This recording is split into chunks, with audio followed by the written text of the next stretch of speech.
AI is here to stay, and here's how it's making the world a worse place. Welcome, everyone, to the All Future Podcast. We're here several times a week talking about future tech and the Omniverse, for whatever the heck that is, all kinds of good stuff. We appreciate you guys being here. We appreciate all the subscribers, the viewers, the comments, everything. This is 100% my favorite project I work on during the week. Nice. Everything else, I'm like, I don't want to do this. Even like stuff that gets like is way more popular, like millions of views. I'm like, I'm not into that at all. I love doing this because it gives us a chance to have what I think are more meaningful and nuanced conversations about these topics, and not just, oh my God, did you guys hear there's an iPhone 19 rumor or something? You know, although we do talk plenty of that stuff, but hopefully in a more holistic way that kind of is a better way to talk. So Ryan, we got some interesting stuff to talk about today, and that is I don't know, maybe a dystopian, maybe a strong word, but some of these AI tools that are coming out that are already here. This isn't like theoretical stuff. This is stuff people are already using, and kind of the ups and downs of it. Yeah.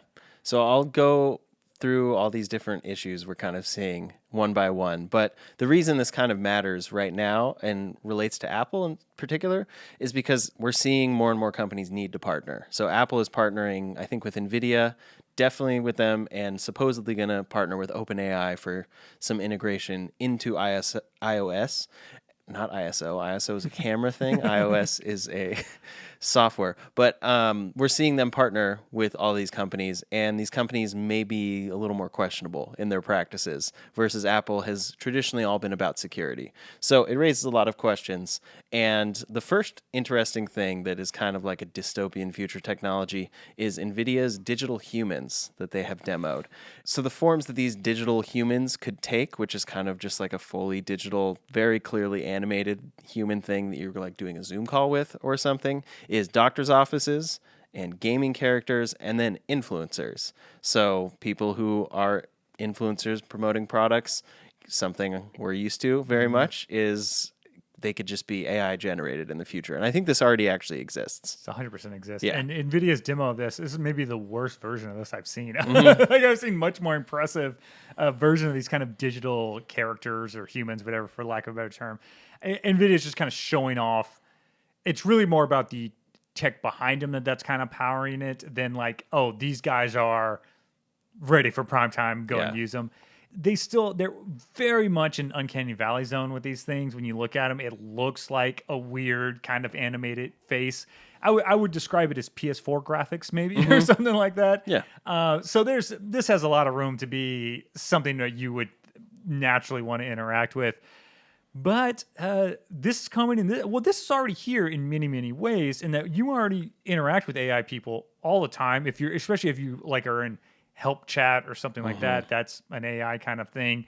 There already are kind of versions of AI influencers, and that you are getting AI generated content where it's scripted and voiced by a completely AI, and a few examples of those actually being people that seem real and, you know, in a room and like an actual human. Yeah. So this kind of stuff is already around out there. Here's where the dystopian part comes in. And I think why Apple might be a little leery to partner with someone who's making digital humans is when you think it is a human talking to you, you react differently to them and react differently to what they are saying. If you can very easily, using this kind of tech, make someone who seems authoritative to you, to whatever that means. And that's the thing. It can be, since it's generative, it can be personalized towards you, right? So maybe I only trust people who are over 80 years old and, you know, above 7 feet tall. Like those are the people I think are right. Yeah. So all of a sudden that's who it makes to talk to me, right? Without me asking it to. It just knows that about me and is trying to generate something that I'm going to feel comfortable with. And all of a sudden it's giving me medical advice. It's like, what? Yeah. Right? Like this starts getting a little shady. Now, in theory, this thing has been trained on medical data, factual data. This isn't like just going to just straight up to ChatGPT and asking a medical device, right? So it's a trained model that's supposed to be able to help you, and that talking to this human is a more natural way. This human, the fake human, is a more natural way to do it. But that's the double-edged sword of these things. The more Yeah. natural we make them, the more dangerous they can be. And especially when you think about medical things, like it prescribing medications is one of the specific use cases they show here.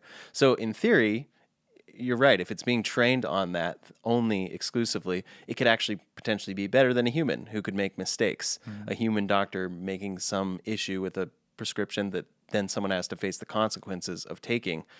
It could potentially do better. But then it's just always going to be, at least, especially to start, wrought with all of the things we've seen, especially with like the Google AI summaries. Geez. Yeah, Those right? have been pretty rough. Those have been incredibly rough, right? And I started worried about like if this thing hallucinates and come with something different. And if you, I did a little bit of detective work this week. I actually prepared for this podcast this week.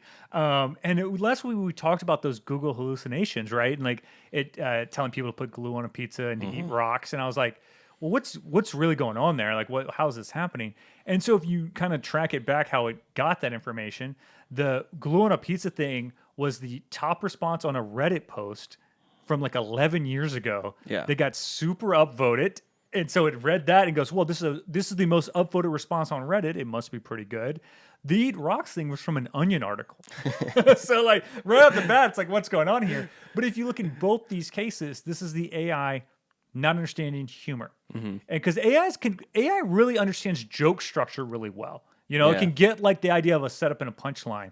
What it can't get is these two types of humor, right? Which were satirical kind of stuff. It doesn't really get that. Sarcasm. These are hard things to get because they seem serious if you just look at them on just at first glance. So this is going to take a while to get these models to figure that sort of thing out. And of course, if you're going to integrate that into something like a influencer or a doctor or whatever, right? Like it's all of a sudden it's like, oh, like is this thing really going to understand when the information it was trained on was not meant to be taken seriously and when it is meant to be taken seriously? Yeah. So just like with kind of all AI things, we can see both sides of it. We can see how this could be a lot better and how this could be a lot worse. But the next one involves entertainment, and that's AI-generated TV shows and streaming. There's already a service that does this called Showrunner, and they've apparently already made some AI content like in the specific style of something, and you can then do user-generated TV shows.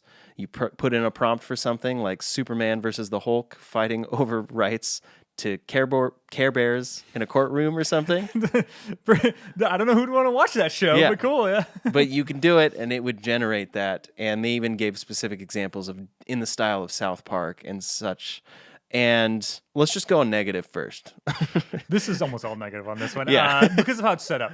You guys can go to this. It's like showrunner dot something is the website. I don't know what it is. XYZ? Showrunner.xyz, a great domain name for those guys, I guess. And one generative video is 100% here and is going to be a thing in entertainment. Already is integrated into entertainment and is going to continue to be. And I think generative shows is also going to be a thing. Yeah. This, though, is pretty far off from being ready from prime time. When you watch these things, which all of them are kind of they're in a cartoon style. So there's like a South Park kind of one. There's an anime one. There's like a Pixar looking thing. They're meant to be comedies and are not funny at all, right? Because the AI is really hard for it to get human timing, right? Like it's hard for it. Like on paper, you can see how this was a joke, but then when you actually see it, how the AI generated it, it's very stilted. Like it doesn't really work that well. I do think this is coming though. I do think eventually people are going to be saying like, hey, whatever this super weird niche thing that they're into, and say, hey, I want to see a show about this, right? And it's okay, and it makes a show. Will that show be good? I think eventually, we are still a very, very long way away from that.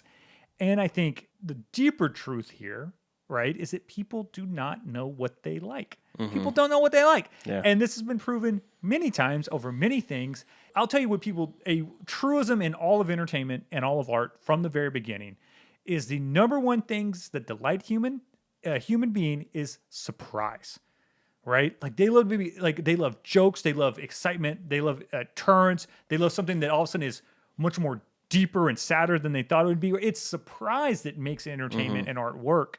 You kind of take that out the equation, if you're telling the AI what to make. Yeah. Because you already kind of know what's going on because you told it the type of thing you would like. There are so many shows that on paper don't make sense. Yeah. If 20 years ago I was like, hey, I got this idea.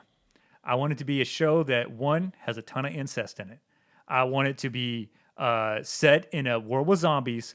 I also want it to be wildly violent. Can you make that for me? Right? And be like, what? And it's exactly Game of Thrones, right? Like, that's like literally Game of Thrones. It's like became this huge show, but on paper, you're like, Yeah. what? Like, this shouldn't work at all. So that's why I think AI is not there yet to be able to make something that genuinely surprises and delights humans in that way in this particular medium. Yeah. And then as any sort of replacement for humans, like if it taken to its full fruition, it's like you prompt your show when you want to watch a show at night. Yeah, there's plenty of people like I don't want to have to think about that. I want something to have been generated and have created and then have a actual meaning behind it. Everyone who has been in a relationship and been sitting next to them on a couch at, say, 8:30 p.m. on a Tuesday, and they're like, what should we watch? We have access to all of media, everything ever made, and somehow we can't decide or find something that we like. And now you're going to add another layer to that where you're like, oh, well, we got to tell it and not just like scroll through this menu. Like Instead of access to everything ever made, I have access to everything that could ever be made. That could be made, which is way crazier, That's right? so awful, yeah. So, but that being said, I like this technology more where you put it in the hands of a storyteller, someone who's good at this, someone who's good at connecting with people, who understand what people are looking for, what they deeply want, and then they're able to tell a story they wouldn't be able to tell otherwise. That's where I'm kind of a fan of this stuff. In this kind of like just wholesale creation from prompts to make a show, it just seems dicey to make it actually work effectively. But guys, judge for yourself. Go to showbiz.xyz and see if you like any of them. Yeah. So a lot of this brings up this general point about AI, which is a lot of people are like, we want AI development over here, but we don't want it over here. But it's just when it develops, like it just kind of develops across the board, and then people are gonna do it in other ways. And the next one is a way that seems pretty wild to me, which is AI dating. And you've talked about this concept before, but it already kind of exists. I think there's one called cupidbot.ai where it swipes and chats for you in dating apps. Wow. Yeah. Once again, I've successfully predicted the future here on the All Future Friend. And to be fair, it wasn't me who initially talked about this. It was the CEO of Bumble, I think, or maybe Hinge. It was someone who like is the CEO of one of these dating apps. Was talking about a future where there's AI. Your AI bot is going to date other AI bots. And kind of my argument for it is it can weed through the chaff much quicker, right? Because right now, a typical kind of, if you're on a dating app, right, you get the match, and then there's some kind of opening conversation, usually very, very small talk kind of stuff based on something in the profile. It's like, oh, I see you like dogs. Let's go walk our dogs together. It's not, right? Like you try to make that connection and make some joke, right? That's what everyone does. That's the formula, right? And then you have to make a little bit more small talk, right? Then you're like kind of decide if that vibe is good. Then set up and go on that first date, and then get through another kind of test on that first date. All that stuff you kind of skip with a really effective AI that kind of knows your taste, and is talking to another AI that knows that person and knows their taste, right? There are things that are kind of awkward to bring up in opening conversations, right? There's people who are like, hey, I'm a Methodist and I'll never date a Baptist. Like I'd probably not that example, but it's something like that, right? And so it's like, oh, if you can just start having these conversations that kind of make sure you vibe better with that person, I think that's a helpful thing. What this thing is doing is maybe a little disingenuous, in that it's acting as the real you, but it's not you talking to real humans. So I think this is a little more shady, and it's kind of a bad implementation of this kind of idea, because this is more about playing the numbers game. This is the I don't know if you've seen these people make this. I don't know if people seriously use this. I've seen them as a joke TikToks where it's like they out of like the Lego mechanical set, they make it so it constantly swipes right for like hours at a time. So they're just trying to match with anyone they can, which I don't see as an effective use of these dating apps. So I was like, well, why would you even be on the app then? But whatever. So this feels kind of like that. So a little shady to me. But somewhere in here is a good idea, I think. Yeah. But next is one that sounds insane, but might actually be good for the future of AI processing power and power management, and that's human brain processors. So these are lab grown brains, basically, from stem cells that are being used for AI processes instead of chips. And they're supposedly way, like 1,000,000 times more efficient and then more effective at the same time. So they've even connected these to robots in some examples, like really small robots. It's not like we're seeing brains all over the place right now. These are like brains in tanks. This is not like that. Yeah. This is brain tissue, like using it to process. Yeah. But it's, that's potentially the future here, the long future. Yeah. And well, this is one of those things that on paper makes a lot of sense, right? The human brain has an incredible amount of processing power and incredibly low energy use ratio compared to a server farm somewhere, you know. This also some dark ethical issues here though, like because how right now that, like I said, they're not like growing full brains here, you know. But obviously that technology is theoretically possible. This starts to get into weird stuff of what literally the Matrix. Like this is literally the Matrix, right? Like are we gonna make a consciousness to power an AI? Well, this one, I don't even know where to start with this one, man. Like, that's like a 45-minute video. It's for a us Tuesday, man. I can't. Yeah. Let's do this one after a couple shots on a Thursday, and we'll get into this. But that is happening, and that will be interesting to see develop because we're talking a lot about Nvidia and all their processing advancements, but we may have like an organic form on the other side working on this stuff. But the next thing is just the fact that AI development is rapidly increasing right now, exponential growth, and it's potentially set to kind of stall in the future because the pace of improvement is slowing in certain ways for certain technologies, and then AI could become more like of a commodity, and then it's just quite expensive to run. I think we don't really quite realize how expensive this stuff is right now because there's so much investment and so much capital available to these companies, but it is billions of dollars to be running these things and training these things. So when does that finally turn the corner is the question. That's the thing, right? Like you're looking at, there's a few things that AI is going to need to solve, and by the companies that make AI. One, the energy problem. We've talked about this many times. If AI really becomes as prevalent as it seems it will be, just the power grid of the world right now can't generate that much power. We just don't have that kind of electricity to make this work. There's also the problem of running out of models to train things on. Like these things have already essentially crawled through the open internet, like things that you can just get to, right? They've already have made license agreements with companies like Reddit that we've talked about, right? Like Reddit is getting paid by Google for that, so they're already running out of free stuff. They're having to pay people.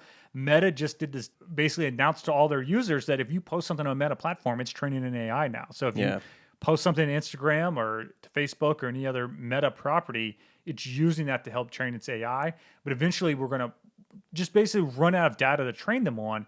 And then it's like, well, where do we go from here? Because they're still not as smart as they could be.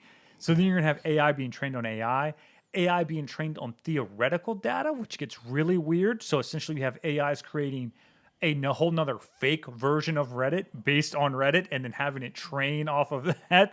So there's all these problems. And at the core of this, though, is that right now there is no AI product. There is no AI product. There's no, right now these companies are like, I can kind of see how this thing's going to make me money. But right now it costs everyone money, right? It costs money. Even if you look at the subscription model kind of stuff, doesn't nearly offset these development and server costs and power cost. And there's no good product yet. Every kind of AI product has been a failure, the humane pen, this sort of thing. And you look at things like maybe these at-home robots, that tech is still a little ways off and is going to be prohibitively expensive for a lot of people, even including them in things like iPhones, which we talk about a lot. How much more can you charge for an iPhone that has AI? $20 maybe, right? Like no one's going to buy it. Yeah. If you make an iPhone that costs $3,000 because it has these super advanced AI features, no one's going to be into it.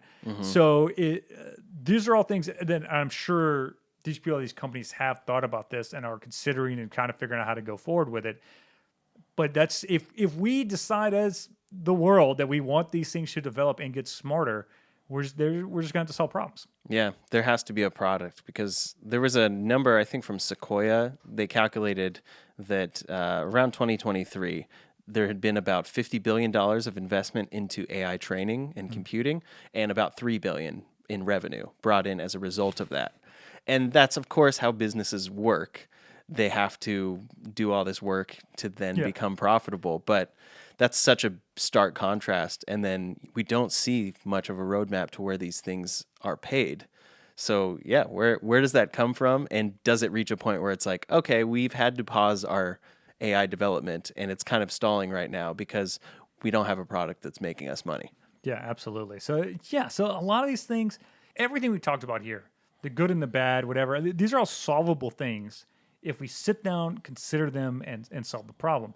I think there is a concern, though, that we're just going to let capitalism run with this thing. Like we've kind of done with a lot of things, and it's not always turned out that great for us, right? Yeah. Like, so it's like, maybe we should. Maybe I do kind of agree with the head of safety guy that quit over at OpenAI that, hey, like let's just think about it a little. Let's think about it a little, not only for the betterment of kind of humanity and so we don't get ruled by robots, but for the betterment of this product, of this idea. Yeah. Right? Because this has the ability to make every human being's life better. This has the ability to improve the world, predict hurricanes, right? Like it can do everything from predict hurricanes to make sure I have a nice dinner with a new date, right? Like it's from the huge things to small things this technology can do.